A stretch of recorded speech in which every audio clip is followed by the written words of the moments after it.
Hello guys, welcome back to my channel and welcome to another blog. ওই ট্রিপের পর আমরা বেশ কিছুদিন পর আবার বেরিয়ে পড়েছিলাম ঘুরতে। কোথায় যাচ্ছি জানতে পারবে। দেখো, এখানে আমরা সবাই রয়েছি। হাওড়াতে যাওয়ার জন্য ট্রেনে উঠে পড়েছিলাম। আর এই যে ভদ্রলোক ভদ্রমহিলা, আমার দাদা বৌদি, দেখুন তাদেরকে দেখুন, তারা খেলা দেখতে ব্যস্ত। তো চলো হাওড়া যাওয়া যাক, ওখানে আরও একজনের সাথে দেখা হওয়া বাকি আছে। তো বললাম যে আরও একজনদের সাথে দেখা হওয়া বাকি আছে। এখানে আমাদের আরও এক দাদা বৌদি আর তার ক্ষুদে শিশুর সাথে দেখা হয়ে গেছে। আর এখানে আমার আর বৌদির প্রচণ্ড খিদে পেয়ে গেছিলো, তাই আমরা চিড়ে ভাজা খাচ্ছিলাম।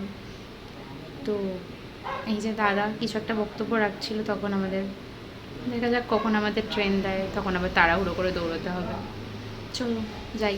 আর কোথায় যাচ্ছি ক্রমশ প্রকাশ্য।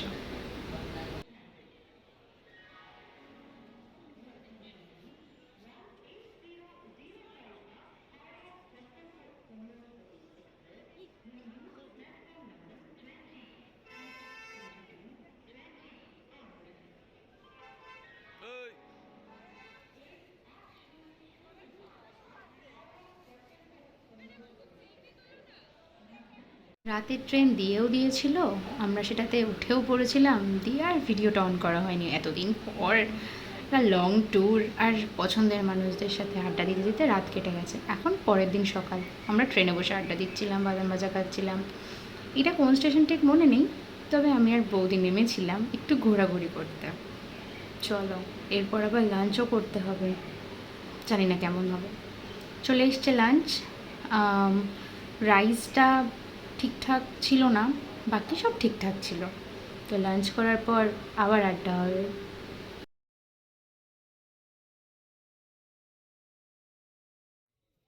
সন্ধ্যাবেলায় বৌদির শরীরটা একটু খারাপ লাগছিল, মাথা ধরেছিল।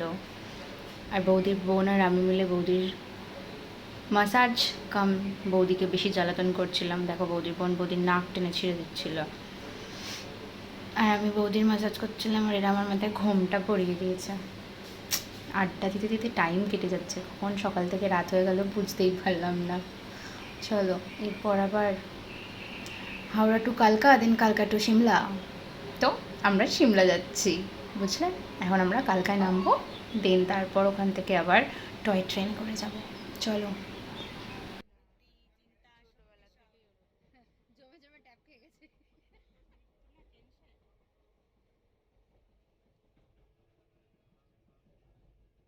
এই ম্যাডাম যে কী সিরিজ দেখেছে সারা ট্রেনে, ভগবানই জানে। উফ, আমার ব্যাগটাও স্ট্যান্ড। চলে এসছে আমাদের ট্রেন চণ্ডীগড়ে। আর প্রচুর ঠান্ডা ছিল এখানে, কিচ্ছু দেখা যাচ্ছিল না। আর এর মাঝখানে আমরা নেমে স্টেশনে ফটোশ্যুট করছিলাম। তারপর এই যে ভোরের একটা দৃশ্য, ট্রেন জার্নিটা, ট্রেনের ক্লান্ত, কোথায় ক্লান্তি, কোথাও নেই। এত সুন্দর সকাল দেখলে পেলে কি আর হয়, মন ভরে গেছে কুয়াশায় ঘেরা সকাল দেখে।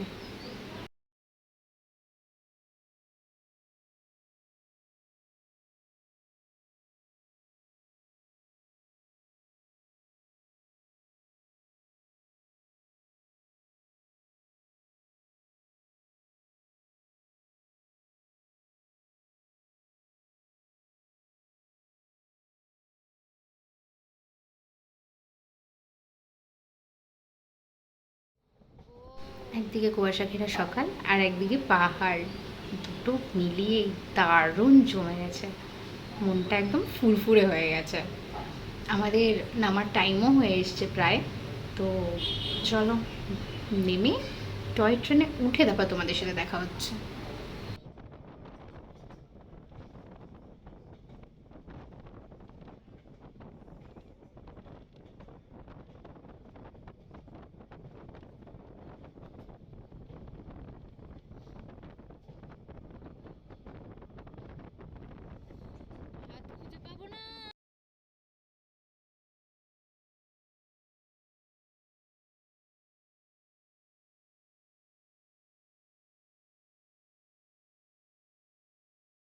উঠে পড়েছি আমরা টয় ট্রেনে, আর উঠেই এরা ভিডিও করতে লেগে গেছে।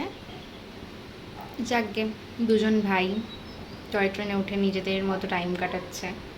আমরা তখন ভেতরে রেস্ট নিচ্ছিলাম, আর ওরা গেটের কাছে যেহেতু বেশি ভিড় করতে দিচ্ছিল না, ওরা দুজনেই ছিল। এই যে আমরা বসে আছি পুরো গুন্ডা সেজে, ঠান্ডায় কাবু হয়ে গেছি, যাচ্ছে তাই অবস্থা। আর ইনি হচ্ছেন আমাদের বৌদির বোন, নাম হচ্ছে তনু। ভীষণ মজা, মেয়ে একজন, আর আমরা ওর পেছনে সবাই মিলে খুব লেগেছি। এখানে আমি আমার কর্তাবশাকে কিছু একটা বলছিলাম, তো চলো চলো দেখা যাক বাকিরা কী করছে। এখানে আরও একটা ফ্যামিলি ছিল, দাদা মাথাটা বাড়িয়ে দেখিয়ে দিল যে দাদা সেখানে উপস্থিত আছে। চলো বাকিটা আবার দেখাচ্ছি তোমাদেরকে।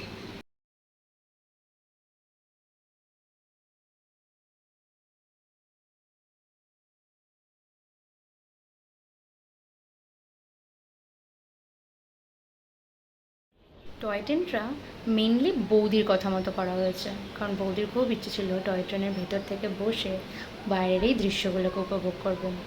থ্যাংক ইউ বৌদি, তোমার জন্য আমরাও এত সুন্দর দৃশ্য দেখতে পেলাম।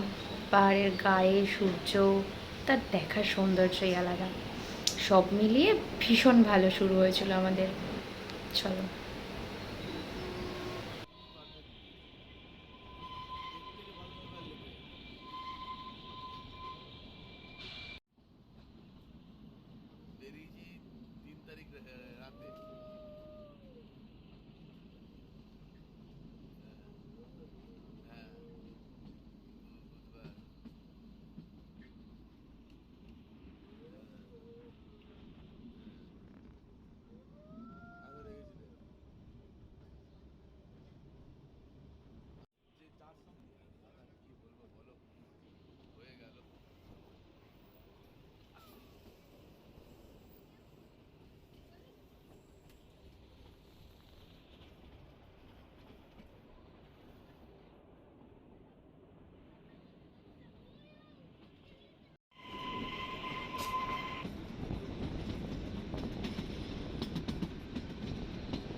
প্রথমে তো সবাই খুব এনার্জি দেখিয়েছে, একটা টাইমের পর আমি, আমার হাজব্যান্ড আর দাদা বাদে বৌদি আর বাকি দুজন দিব্য ঘুমিয়েছিল।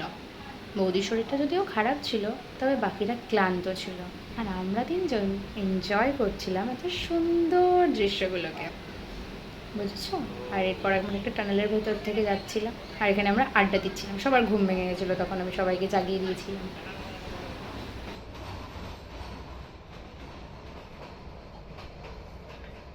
আড্ডা দিতে দিতে বেশ সময় কেটে গেছে, এবার আমাদের নামার পালা। এখানে পপিতা হাই হাই করছে, মানে হাই হাই মানে হাই বলছে। তো আমরা নেমে গাড়িতে উঠে দেন তোমাদের সাথে কথা বলছি। তোমার হাত দেখা যাচ্ছে না। ঠিক আছে, আমি করছি।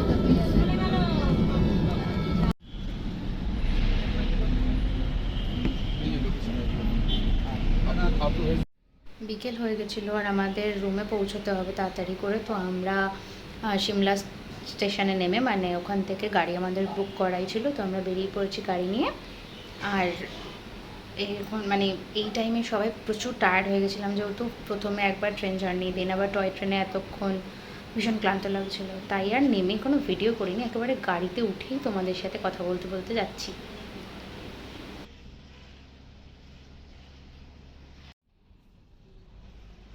ঠান্ডাটা বেশ লাগছিল, যেমন ভালোও লাগছিল তেমন একটু একটু কষ্টও হচ্ছিল। আর আমার একটা বাজে অভ্যেস, যাই হয়ে যাক জানলার কাজ পুরো দেওয়া যাবে না। যাক, এই করতে করতে আমরা হোটেল রুমে পৌঁছে যাব। আর তারপর আমি আর কোনো ভিডিও করতে পারিনি, কারণ প্রচুর টায়ার্ড হয়ে গেছিলাম।